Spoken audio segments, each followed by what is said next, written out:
So यार, this is part 1 of what I am doing series, and we are currently reading the book Thinking Fast and Slow, and this is the summary of the first 3 chapters.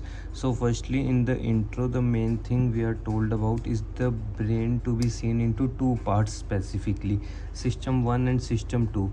While the system 1 is responsible for quick reflexes and silly mistakes, like all such things come under the system 1, whereas system 2 is the slow and the deep thinker. It is the one who is doing the deep work, whereas system 1 is the one which is running automatically, and the system 2 is the one which has to be told to do anything. Like in the form of running, we could say that system 1 is just a walk in the park, whereas system 2 is sprinting. And then we are told about mental effort. This comes in chapter 2, that it can be seen that mental effort is actually a real thing. Like a physical and mental hard work cannot be done together. For example, we can't even count the seconds that we have been running for if we are running at our fastest speed. Also, the same could be said about, like, if you are solving a fast problem, even if you are asked to stand, it usually is like, wait a second, I am doing it currently, and only after we take a brief pause, only then we stand. Like, even such basic activity which would be said as to automatic system 1 work requires to be put on hold if we are doing our total mental attention and effort on one thing only. So the basic idea that you could say is for useful for us currently is that, let us say you are solving a trick question and you get the answer too quick.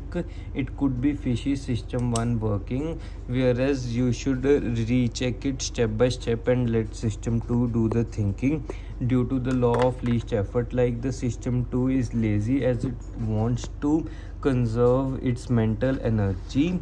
More on it is told in chapter 3, like how we can run into a form of ego depletion, like self control. Cognitive effort is basically anything that requires our brain to work.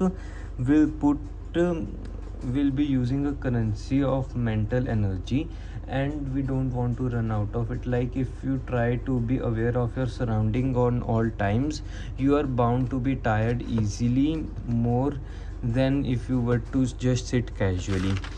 There are various signs of ego depletion told to us, such as overspending impulsively on buying things which you know you could get cheaper, or reacting aggressively to a provocation, or making silly mistakes. Like, these are easy signs of ego depletion. It is shown scientifically that it can be undone easily by just digesting glucose, and from my personal experience I could say also via just taking a pause, meditating for a while,